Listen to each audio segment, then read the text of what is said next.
안녕하십니까. 저는 삼송제일교회 정대훈 목사이고요. 저는 오랫동안 청교도가 한국교회의 소망이다, 희망이다라는 생각을 품고 청교도를 한국교회에 잘 뿌리내리게 하도록 사역을 위해서 열심히 달리고 있습니다. 그래서 작지만 청목회라는 그런 단체도 만들어서 청교도를 알리는데 열심을 다하고 있는 정대훈 목사입니다. 반갑습니다. 우리 특별히 이제 개혁교회를 추구하고 청교도교회를 추구하는 교회가 교인들을 효과적으로 관리하는 데 있어서 상당히 부족한 면이 많았어요. 예를 들어서 우리 개혁교회는 한 책을 북쉐어링을 통해서 한번 쭉 하고 나서 그리고 나서 그 책을 다시는 또 공부를 안 하는 이렇게 되거든요. 3년 전에 했던 책을 계속 새로 나오는 책으로 대체를 하기 때문에 3년 전에 나온 책들에 더 이상 스터디를 하지 않는 이런 불합리함이 있었고, 또 2년 후에 3년 후에 들어온 사람들은 3년 전에 공부했던 걸 전혀 공부하지 못할 수밖에 없는 이런 상황에서, 그럼 이 교회가 체계적으로 똑같은 것을 배워야 되는데 이러한 그 시스템이 우리 개혁교회 안에는 상당히 찾아보기 어려웠었다. 그래서 개혁교회의 그 교회의 구조를 만들어낼 수 있는 그 시스템 또는 툴, 이것을 만드는 게 청목회이기 때문에, 청목회는 어떤 그 청교도의 세미나나 강의를 이런 게 하는 게 아니고 교회의 시스템을 세워나가는 개혁주의권의 거의 아주 중요한 것 중에 하나가 청목회의 과정이다라고 이렇게 말씀을 드립니다. 그래서 교회를 지금 담임 목사님 하시거나 아니면 교회를 개척하려고 하시는 젊은 목사님들이 많이 관심을 좀 가져주셨으면 참 감사하겠습니다. 바울의 이제 국가관이라는 책을 사실 내려고 했던 부분은 아니고요. 로마서 강해 설교를 하는 중간에 이제 13장 강해를 하면서 국가관을 대해서 이제 설교를 했었어요. 그런데 이제 교인들이 지금 한국 사회가 너무 이렇게 양극화가 되어 있기 때문에 이런 것들이 좀 더 많이 읽혀졌으면 좋겠다. 그렇게 해가지고 이제 책으로 편집해서 나오게 된 것입니다. 그래서 이제 바울의 국가관에서 꼭 우리 성도들이 알아야 될 게 뭐냐면, 기독교적 정치, 역사 이런 모든 걸 다루는 게 아니고 바울의 로마서 13장 1절부터 7절까지의 내용을 다루는 것이기 때문에 기독교 또는 개혁교회의 국가관이다라고 보기보다는 로마서 13장 앞부분을 강해했다라고 이렇게 보면 되겠습니다. 그래서 가끔 독자들이 읽으면서 왜 이런 부분에 대해서는 강조하고 저런 부분에서 강조 안 합니까? 라고 이야기할 수가 있어요. 그러나 다시 말씀드리면 모든 걸 이야기하려고 했던 건 아니고 13장 1절부터 7절까지의 말씀을 강해 설교한 것입니다.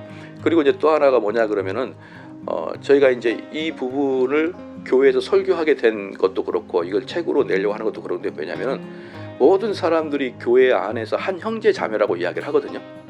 그런데 실질적으로 정치 이야기 딱 나오면은 얼굴이 붉어져 버리는 것이죠.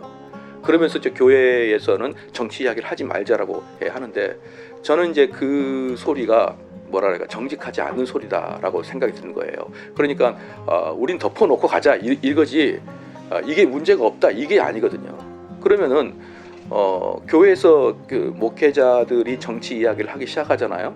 그럼 교회에서 분명히 이 부분을 반대하는 사람이 있을 거란 말이에요. 그렇기 때문에 목회자가 아예 손을 안 대는 거죠. 바로 이 부분이 저는 정직하지 못하다라는 거예요. 목회자가 심지어 반론을 제기를 받더라도, 심지어 사람들로부터 반감을 가질지라도 옳은 것을 옳다고 전할 수 있어야 되는데, 한국 교회에서는 그랬다가는 교회가 무너질 수도 있고 쪼개질 수 있으니까 언급하지 않는다. 그 결과가 어떻게 되냐 그러면은 교회 안에서 비일비재하게 이 정치적인 색깔 때문에 서로 속마음을 털어놓지 못하고 서로 교접권이 끊어지는 것들이 너무 많거든요. 그런 차원에서 그러면 바울이 말하고 있는 정치관이 무엇이냐, 우리가 좌나 우로를 떠나서 바울이 말하고 있는 정치관이 무엇이냐라는 것을 한번 좀 우리 성도들하고 나눠보고 싶어가지고 바울의 국가관이라는 책을 좀 쓰게 됐습니다.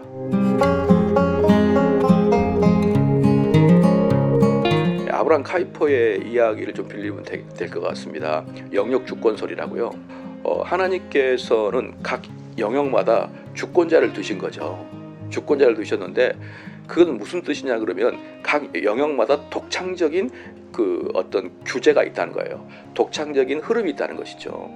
그러니까 교회는 교회다운 독창성이 있어야 되고, 국가는 국가다운 독창성이 있어야 되고 또는 어떤 그 예술 단체라면 예술 단체에 대한 독창성이 있어야 되는데 지금 이제 현대 사회에서는 그 영역 주권 즉 교회의 독창성을 잃어버리고 그리고 국가의 독창성을 잃어버리는데 하나님께서 국가에 주신 그 어떤 독창성이 무엇이냐 교회의 독창성이 무엇이냐라는 것이거든요.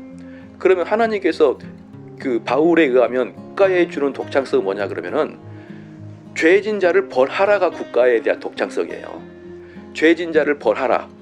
죄를 짓지 못하게 하라. 법법한 자를 가둬라. 이게 하나님이 국가에 준 가장 독창성이거든요. 그러면 교회에다가 준 독창성은 뭐냐면은 구원을 이루라. 구원에 입각한 도덕과 선행이 나와라. 이게 교회에 준 독창성이에요. 그런데 이게 지금 섞여버린 거죠. 현대 사회는. 그래서 국가에서 선을 이야기하고 국가에서 도덕을 이야기하는 거예요. 그럼 우리가 보기에는 의로움을 이야기하는 정치인들이 상당히 좋아 보이지만 역으로 교회가 할 일이 없어지는 거예요. 예컨대 원래는 그 지역의 가난한 사람들을 교회에서 도왔거든요. 아시다시피. 근데 어느 순간부터 그것이 전부 다 국가로 넘어가 있어요. 또 옛날에는 교회에서 어린이집을 했고 유치원을 했고 사립중고등학교, 사립대학교를 했죠. 근데 이것이 국가에서 그 국가 재정을 지원하게 되므로 어느 순간부터 국가로 넘어가 버렸어요. 그러니까 이게 이제 국가와 교회의 그 독창적인 하나님께서 주권을 주셨는데 이게 교회와 국가가 섞여버림으로 말미암아 현대 사회에서는 정확하게 교회의 개념이 무엇인지 정확하게 국가가 해야 될 일이 무엇인지가 성경적으로 많이 이탈했다라고 지금 제가 보고 있는 것입니다. 모든 권세는 하나님께로서 나오잖아요. 하나님께 나오는데 그 방식은 국민들의 투표를 통해서 나오게 되지 않습니까? 그래서 이제 요 부분에 대해서 이제 사람들이 국가가 이제 착각을 하는데 주권자는 국민이다. 그리고 국가 그 권력자들은 이 주권자들의 심부름꾼이다. 이 원리가 상당히 인본적이라는 것이죠. 이 원리가 인본적이다. 그리고 이 원리가 지금 보편적인 우리나라에 흐르고 있는 국가관인데 바울의 국가관은 비록 권세가 국민으로부터 나오고 하나님께 나왔지만 그 국가의 권세를 잡은 자들은 하나님이 주신 정당한 통치력으로 예컨대 세무, 경찰, 국방 이런 통치력으로 이 사람을 다스릴 수 있어야 된다. 근데 지금은 많은 사회에서도 우리나라뿐만 아니라 대부분의 사회에서도 이 국가의 정부에 있는 사람들은 시민들을 다스릴 존재로 보이지 않고 섬기는 존재로 보고 있다는 것이죠. 이런 것들은 분명히 성경적이지 않다는 것이죠. 그래서 영어로 거버너먼트 자체가 다스리라 뜻이에요. 다스려다. 아버지가 자녀를 다스리듯이. 그래서 국가의 원수는 우리 국민 전체의 아버지이지 국민 전체의 종일 수가 없다. 비록 그 정권을 얻는 과정은 국민들의 동의에서 얻었지만 일단 정권을 얻은 사람들은 하나님의 대리인으로서 국가를 아비가 다스리듯이 다스려야 되는데 종이 섬기듯이 섬기는 것은 저는 지나친 인본적이고 표를 의식하는 것이 지나지 않는다라고 그렇게 보고 있습니다. 한국 교회는요 분명히 현 시대에 흐르는 정치관을 이야기를 할 수 있어야 됩니다.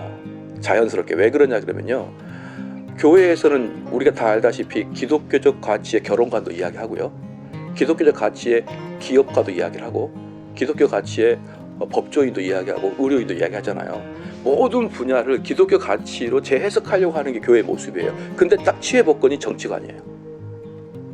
기독교적 가치의 정치관이 무엇이냐는 입을 다물고 있습니다.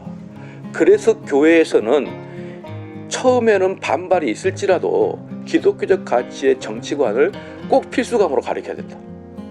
꼭 가르쳐야 된다. 그래야 교회 안에서는요 잡음이 없는 거예요. 그 목회자가 가르칠 때 부담은 있지만 그러나 그 부담을 깨고 교인들한테 정확하게 기독교적 가치관이 무엇인지를 알려주면 사람들이 거기에 맞추면은 교회 분란이 훨씬 적어집니다. 적어지는데 처음에 부담스러워서 그걸 가르치지 않으면 결국은 교인들은 서로 속마음을 숨기고 있으면서 그렇게 이제 살아가는데 저는 한국 교회에서 모든 교회가 가능하다 그러면 필수적으로 현대 정치의 관점 그리고 여기에 비해서 기독교의 정치의 관점이 무엇인지를 비교해서 가르치는 것을 교회 필수 과목으로 넣어야 된다. 주일학교가 계단 공간을 하듯이 우리가 성경을 배우듯이 그와 같이 어떤 기독교 관점의 세계관 또는 정치 사상 이것을 가르쳐야 된다고 보고 있고요. 두 번째는 지금 이제 한국 교회가 예수 그리스도의 안에보다는 그 위에 정치가 있어요. 제가 보기에는. 그래서 우리가 같은 개혁주의라 그래도 우리 정치 색깔이 달라면 원수가 되어버리는 형태가 나죠. 그 예수님의 제자들은 그 정치가 달라도 그리스도 안에서 하나가 되는데 우리는 같은 개혁 신학을 하고 있음에도 불구하고 정치가 다르면 더 이상 이야기하지 않고 더 나아가서 뒤에서 욕을 하고 다니는 형태를 보면 우리나라는 기독교보다는 정치가 위에 있다는 것이 거의 확실시 됩니다. 그걸 봤을 때 우리 한국교회에서 무엇을 이야기하냐면 우리가 서로 원수가 될 만큼 저 정치가 대단한 게 아니다라는 걸 가르쳐야 돼요. 우리가 형제로서 그리스도 안에서 어떤 그 하나의 공동체로서 이루어야 될 이 정신보다 누구를 찍느냐 어느 당을 지지하느냐가 더 위대하지 않다라는 것이죠. 그렇죠. 그러기 위해서는 이것을 치외복권에서 빨리 빼야 되는 거예요. 빨리 빼서 교회에서 얼마든지 나는 기독교적 가치관으로 이거라고 생각해 이 이야기를 할 때 얼굴을 붉히지 않을 정도로 이것을 상대적 가치로 여기게 만들어야 됩니다. 그러기 위해서는 교육이 필요하다는 것이죠. 이 사람이 설령 나하고 다른 관점의 어떤 정치관을 가지고 있어도 웃으면서 오케이 너는 그렇게 생각할 수 있구나 라는 것이 통용이 되는 교회가 돼야 되는데 너무 경직되어 있는 거예요. 이 부분에서 조금만 나랑 관점이 다르다 그러면은 그냥 화를 내려고 또는 헤어질 각오를 하고 이런 분들이 너무 많다 교회에. 그래서 이 부분에 대해서 한국 교회가 경각심을 가지고 그리스도 아래로 정치를 끌어내려고 그러면 필히 교육을 해야 되고 이 교육에 여러분이 따라야 된다고 교회에서 계속 강조해야 되고 바로 그렇습니다. 그리고 또 하나 이제 말씀드리고 싶은 게 뭐냐 그러면요.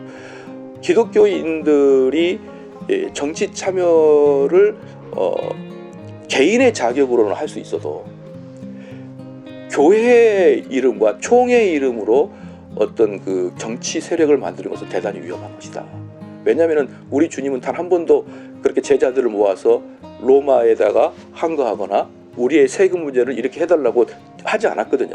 그런 것들이 아니라 지금 한국 교회는 교회의 이름 또는 교단의 이름으로 성명서도 발표하고 또 정치화가 되기도 하고 이러한 것들은 우리가 일견 보기에 야, 이 나라가 기독교적 가치관의 정치적인 색깔을 입힐 수 있겠구나 생각할 수 있지만 가장 큰 문제는 뭐냐 그러면 기독교 정당이나 기독교인들이 정치적인 힘을 발휘하게 되면 아무런 대책이 없었던 불교도 만들어져요.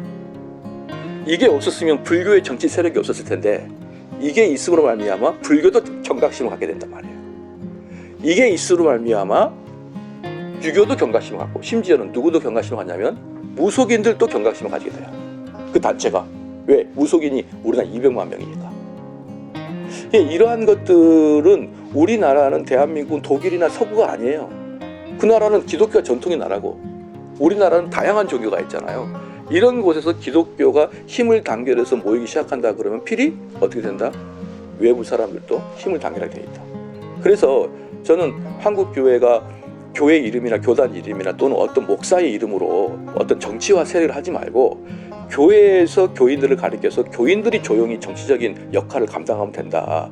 저는 그게 웨스트민스터 신앙고백서의 정신이라고 보고 있고요. 또한 바울의 정신이라고 보고 있습니다. 예, 감사합니다.